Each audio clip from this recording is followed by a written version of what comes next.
Hi there, and welcome to Module 8 of this course where we will be talking about launching and monetizing. In the first lesson, we're going to be talking about how to price and promote your book. Now, there are a number of pricing strategies that you can, practice when you're trying to price your book, especially if you're self-publishing.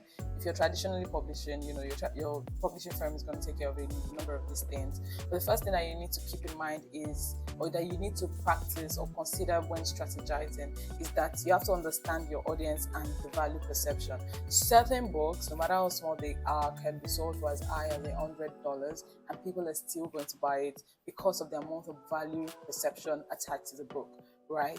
But also, if you're writing books for kids that are just a few pages, and you know that their parents, who are your indirect audience, and they are the ones who are going to buy the book for their children, they would buy a lot of books. So they would rather buy something that's of value, but they don't want to spend a lot of money on it.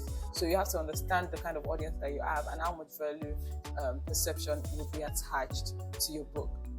Right, you also have to decide between competitive pricing versus premium pricing. So basically, what competitive pricing is that you go on platforms to do your research. Let's say you go on Amazon KDP and you check how much. Let's say you're doing a coloring book, like you probably saw in the KDP video you must have watched.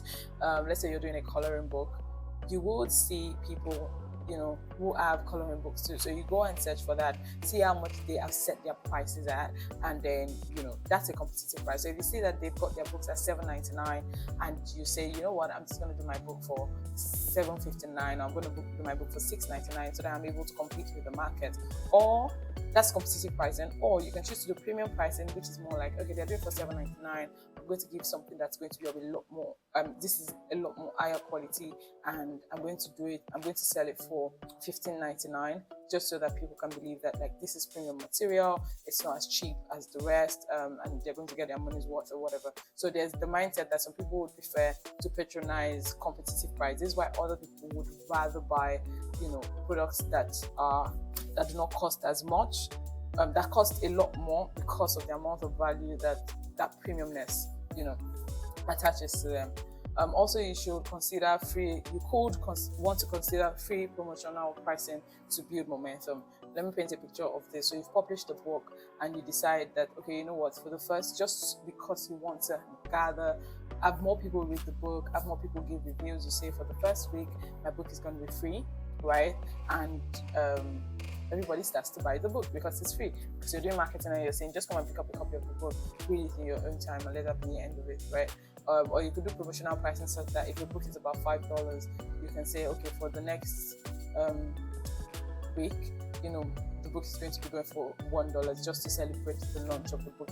It's usually to build momentum. Some people look at it as a loss, but it's actually a marketing move. So these are a couple of things, or a number of things rather, that you want to consider when you are coming up with your pricing for your book.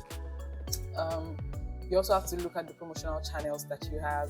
You can do social media marketing, you can do organic for your own, that's on your own pages, or you can do paid marketing, in which you sort of work with,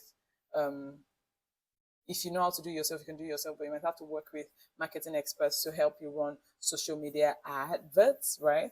You could also work with paying bookstagrammers and all of that. So that's one way to do it. Or you could just use your own platform and keep talking about your book on your own social media pages. Another promotional channel is email newsletters and list building. So for instance, if you're working with promotional pricing, like we said in the last slide, where you say, okay, you get my book for free for the first 1 month, and you use the opportunity to gather mails. Or let's say for some reason you just have a bunch of emails sitting down and waiting, or you already have a newsletter that you started building just before you launched your book. You can use it to promote your book, right?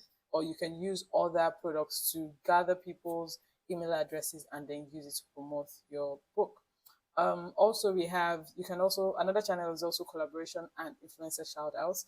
Some of them are paid, sometimes you can get them for free, but collaborations means you're collaborating with another person or another outfit in a way that gets them to promote your book. For instance, I partnered up with individuals who are UGCs, upcoming content creators, give them the books for free, and in turn, on their own will, they came on their social media pages and came to talk about my book without me having to pay them. But another option would be paying influencers to sort of shout out, oh, this person is selling this book, da, da, da, da, da, da, and before you know it, you're able to make quite a lot of money from it. Now, some launch tactics that you can employ are pre-launch teasers. So maybe teasing people with a little bit of the book, just like we have movie trailers, and you could also do countdowns, both of which I employed during my last launch. So countdown, oh, we've got 8 more days, or we've got 5 more days, or there's one more day, and promoting like that until you get to the day of the launch. You could also get early reviews and testimonials from your beta readers and your advanced and the people who read your advanced reader copies, right? So you can get early reviews from them, get early testimonials from them. Next, you could also consider limited time discounts and giveaways. So you could give away a number of those books, or you could also do some discounts for a period of time just to build momentum, like we said the last time, just to build momentum. So you say, oh, you know what, I'm going to be giving a 30% discount for everybody that orders between today and tomorrow. It gets a lot more people to get your book, because the truth is your book doesn't make sense if people have not read it. If you just have a book and nobody's buying it, that's a problem. But if you have people buying it and they're not reading it, that's an even bigger problem. So you need people to read your book so they can give reviews and give testimonials. If you have to do giveaways and do discounts for this to work, then please go ahead and do so. All right. Next thing that we need to talk about is tracking and adjusting. Use analytics to track your sales and engagement so that you know exactly what's going on. When is it working? When is it not? When did I get more sales? Like, what did I do that caused me more sales? Oh, it was when I did promotional marketing. Oh, it was because of the influencer shout outs. I got more sales, or I got more engagement during this period, just so you know exactly what is working. And then you should also adjust your pricing and your campaigns based on the data that you're getting from this analytics, so that it's obvious, so that you can get better results. So it's like you're A/B testing. You're seeing what is working, what is not working. You're taking what is working and you're capitalizing on it. So you need to track and adjust. Now, the second lesson in this model is turning your book into courses, coaching, and speaking gigs. Now, I'll be honest, this is not for everyone. Not everybody's book can be turned into this, and not everybody might be interested in doing stuff like this. But in case you want to turn your book into like courses and whatnot, we're going to talk about that, briefly in this lesson. You can repurpose your content into courses.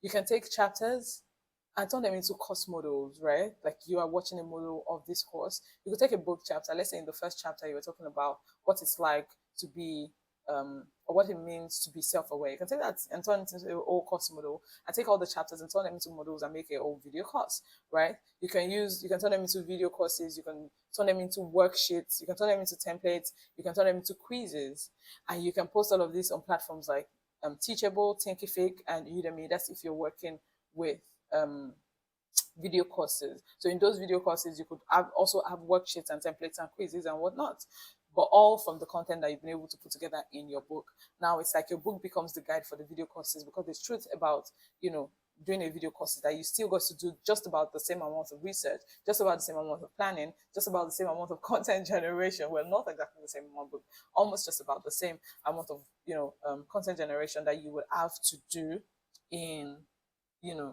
when you're writing a book. So you having written your book is basically you saying, oh, I have done most of the work and I can just transition it into a course. You can also transition, your book when you write it into coaching and consulting opportunities. Let's say you've written a book on self-awareness, which is like the topic I think I've repeated the most during this course. You could offer personalized help based on the topics in your self-awareness book. So you could talk about dealing with trauma, and then you can start to offer 30 minutes clarity sessions or 30 minutes consulting sessions that talk about dealing with trauma, one-on-ones with people. Because you've already asserted the authority by writing a book, right? It's easier for people to believe that you know what you're doing. So you can start to offer services like that, get their reviews, put it out there, and get more people to come back to start talking about stuff like this. Also, you can start coming back to patronize that service. Also, you can create coaching packages and group programs based on what you have talked about in your book. Like I said, your book has given you authority in that particular area, so you might as well capitalize on that authority and upsell. So you're selling your book already, but you can upsell it into new opportunities or into bigger opportunities and whatnot. Also, you want to build your author brand. Like I said, you've already established authority, but you also want people to trust you. So you want to talk more about how you're an author. You want to put yourself out there a lot more. You want to refrain from engaging in activities that would soil your image, right? So you want to establish that authority and trust. You probably also want to create a professional website and your social presence, a professional website so that people can look for you on the internet and something comes up, right? So you probably want to do that. When people want to find out more information from you, they go to certain places and they can find out all of that information. You also want social presence because that's where most of your readers or potential readers are going to go look for you on social media. They're going to type out your name because they want to know who you are, what you do for a living. They want to know what you look like. They want to know how you speak. They want to know what your energy is like and all of that. So you want to build a social media presence that aligns with the brand of the author that you are. Now that's it for module 8. In the next video, we'll be talking about final words and next steps after you have done all of this, all of what we shared in the 8 modules. After you've done all of them, what are the next steps that you need to take? So we'll be dealing with that in module 9, and I will see you soon.